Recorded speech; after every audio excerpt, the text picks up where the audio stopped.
This video was made by Psychologica for Aqua, an organisation supporting quality and safety within the NHS. This is the third in our series looking at psychological safety in teams and focuses on developing confidence to speak up and express our views. We will briefly recap the introductory video and the role of emotions in psychological safety. The main focus is on developing assertiveness to express our views and concerns, and recognise how this can be affected by stress and needs to be managed with emotional intelligence. We'll look at different styles of interaction within the team and how to use these effectively to create agreement focused on collaborative outcomes. So to recap briefly, when a team is psychologically safe, members feel able to speak up and share ideas or concerns without fear of repercussions. This is founded on mutual trust and respect for, as well as acceptance of, different viewpoints. Psychologically safe teams tend to provide safer care as problems are nipped in the bud. However, stress and negative emotions can undermine this. Okay, let's quickly recap on the psychological safety model, which looks at the links between thoughts, emotions and actions. Our behaviours and practices are influenced by both our thoughts, which can comprise real knowledge but also irrational beliefs, and our emotions, which can be both positive and supportive but also negative and undermining at times. Thoughts, feelings and behaviours are all involved in psychological safety. Our beliefs can result in fixed ways of thinking, which can be resistant to change and may lead to habitual actions and behaviours which aren't always best practice. This will be the subject of the next video. In the last one we looked at how emotions can also affect our behaviour, and especially when under stress, and the need to regulate these for effective team working. This time we will focus on voice, how we express ourselves in the team, and our willingness to share thoughts, ideas, feelings and concerns. This is affected by both beliefs and emotions. When all three psychological safety dimensions are in good balance, we learn to trust one another, and psychological safety develops in the team. Here we are focusing on the yellow zone of emotions and how our feelings affect our confidence to speak up, and also how this needs to be tempered by emotion management at times. Some of us are very willing to assert our views, and sometimes this can be at the expense of other people's feelings. However, very often we do not feel confident to challenge others or ways of working, and feel we need permission to speak up or will not be taken seriously. Let's look at an example of use of voice in a meeting. Next up on the health and wellbeing agenda, I understand there's problems in retention and recruitment in admin, which is your area, Gemma. And I know there's a lot of stress around, and we need to promote some of these positions in a way that's going to be a bit more attractive, I think, to some of the younger applicants. And I know you've got some ideas. Yeah, so in my previous organisation, we invested quite a lot of money in the sort of help to buy sort of bicycle scheme, and we got a bike shed and things fitted outside. Right. People really signed up to it. It was really good. We also did things like yoga, mindfulness, well-being. We split it up into 2 points of the day so that shift workers could access it. But it was really big in terms of comms, and it was quite a successful programme of work. So, I mean, that's what I would suggest. Okay, Yeah. That's the sort of thing we're looking for, some fresh ideas. Yeah. Okay, are we in agreement that we should take some of these ideas forward? Well, the only thing is that I think, in all honesty, we're struggling just to have regular breaks and actually to finish on time at the end of the day. It's a bit basic though, and I'm thinking in terms of what's going to be attractive to people. So we want to think a bit more progressively about how we can promote these positions. Yeah, that is the kind of thing where you need to really be having sort of one-to-one conversations with your line manager. It's not really something that we can to deal with at a corporate level. Right. Okay, so can you maybe progress some of those ideas? Yeah. And come to the next meeting with a few costings? Yeah, absolutely. Yeah. Okay, Great, are we happy with that? Okay, next up. So, in this scenario, Becky made most use of voice, but at the expense of Gemma's feelings. Gemma made an attempt to speak up initially, but clearly felt she was not being listened to and closed down. She lost her voice and instead internalized her emotions, but was visibly upset. The team leader did not show any emotional sensitivity or compassion towards Gemma and did not respect her role or support her. The implication was that he favoured Becky, and no doubt Gemma was aware of this, feeling disempowered and not listened to. It's likely she has lost trust in the team and does not feel psychologically safe.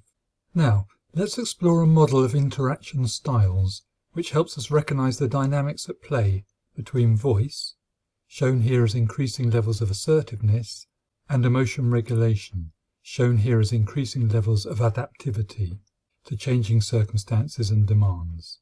This requires the ability to manage emotion and maintain resilience even when under pressure. Assertiveness does not necessarily refer to aggression, but confidence to speak out. However, when we assert our views strongly, without regulating our emotions or adapting to others, we can appear demanding and somewhat dominating. At times this can be necessary, in emergency situations for example, but when this becomes characteristic of an environment or a leadership style, a blame culture can develop where staff can fail to raise concerns or innovate for fear of repercussions. At worst, this can result in negative or bullying behaviour. However, in most cases, this manifests at a lower level of threat and in more subtle ways, based on manipulations, low-level criticism or put-downs, such as in the previous example. The opposite of this is where individuals don't assert their own views or feelings, but willingly adapt to the demands of others, possibly even accommodating views they may not really agree with to maintain positive relations. At its best, such accommodation can provide a good basis for compassionate and caring behaviour, but if the focus is on people-pleasing at the expense of best practice, this can actually undermine patient safety and good care. The failings at Mid-Staff's Hospital, for example, can be seen as largely resulting from perceptions of leadership bullying, resulting in a culture of conformity and lack of psychological safety in staff who did not feel able to voice concerns. Over time, staff can become disillusioned and may cease to adapt or undergo emotional labour, that is, regulating their emotions for the benefit of others. They may feel outside of events, possibly passed over or ignored. They may feel burned out and anticipate negative outcomes, just keeping their heads down and often just doing the minimum, or worse still, possibly obstructing progress and positive change. Coming back to the Mid-Staff's example, it's notable that when we are under stress, we often cease to be adaptive, engaging in fight or flight behaviours and developing negative attitudes, and possibly compassion fatigue, patient blaming and so on. We discussed this to some extent in the previous video in this series, looking at stress and emotions. Individuals who find themselves in this position are unlikely to feel psychologically safe, and although there are times when it might appear to make sense to avoid a situation where you really can't win, such as in the previous example, individuals in this state of mind are unlikely to support psychological safety in the team and may actively undermine it. We'll explore this position further and how to get out of it in the following video in this series, looking at mindset. Psychological safety is most likely to be enhanced where team members, particularly leaders, both assert their views and adapt to the needs and feelings of others through demonstrating emotional awareness and managing their own emotions appropriately. This is generally referred to as emotional intelligence and can lead to real engagement and development of collaborative outcomes based on inclusion and co-created solutions. In the previous example, Becky used voice, but didn't really adapt, and the team leader pushed his own agenda, but also failed to demonstrate emotional intelligence through empathizing with Gemma, who ended up doing all the adaptation herself. But what if she had been more assertive and used more voice instead of becoming avoidant? Let's look now at an alternative outcome. Okay, thanks Becky. So we're all happy with that? Okay. Actually, Phil, if we do go back to basics and just look at the basics of the role, regular breaks are a little bit of an issue. And actually, out of the 6 receptionists that I work with, not one of us has finished work on time this week. And actually that causes quite a lot of problems, especially with things like weather and childcare, traffic. And people like to know when they're going to get home from work. And I think really we could do with nailing that down really before we go on to other things. Because my concern is where we're going to find the time to do these mindfulness things, the yoga and the cycling and things like that, when we're not nailing the basics of the role. Okay, fair enough. I can see there's some agreement in the room on that.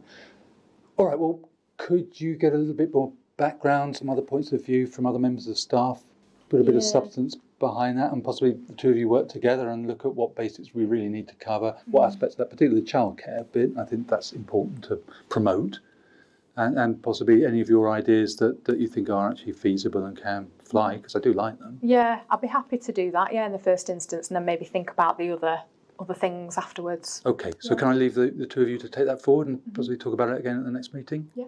Okay, great. All right, thanks. Moving on. So, these examples have shown us that it is possible to shift our position and influence others to shift theirs. Also that there are degrees of assertiveness and adaptation. For example, we can be demanding, accommodating, avoiding, or collaborative in subtle ways, and we all tend to shift position constantly, depending on what's going on. Some interactions might be heated and others more straightforward. The point is to recognise where we are in relation to our colleagues if things go wrong, and to understand what's required to shift to a collaborative position, or when it's appropriate to hold your ground, or give way to another viewpoint, and so on. This shift is likely to involve increasing or decreasing our willingness to assert or adapt, and recognising how to do this. If we're being too demanding, for example, we should back off a bit and listen to other points of view, show some willingness to flex, respond, and accommodate others through empathy and compassion. If we find ourselves being too accommodating, we need to speak up more and make sure our valid points are not overlooked, using irrefutable facts in a straightforward way to help develop credibility and avoid our emotions from undermining us. If we realise we're being avoidant, we should get back into the game by recognising what barriers or beliefs may be in the way and addressing these. We'll be reviewing how our beliefs can affect our mindset in the next video. We should ask ourselves, how can we flex to help support our colleagues? What can we contribute to get ourselves on side and create a sense of team membership? If we're generally in the collaborating position, well, that's great, but rather than always just supporting our colleagues and sorting things out for them, we should focus on how we can encourage them to be more collaborative themselves. What do they need to change? This is the focus of the last video in the series, looking at leading psychological safety in teams. So please check the companion videos in this virtual workshop series. These can be found along with other support materials on the Aqua Resources page. Thanks for watching and for the great work that you do.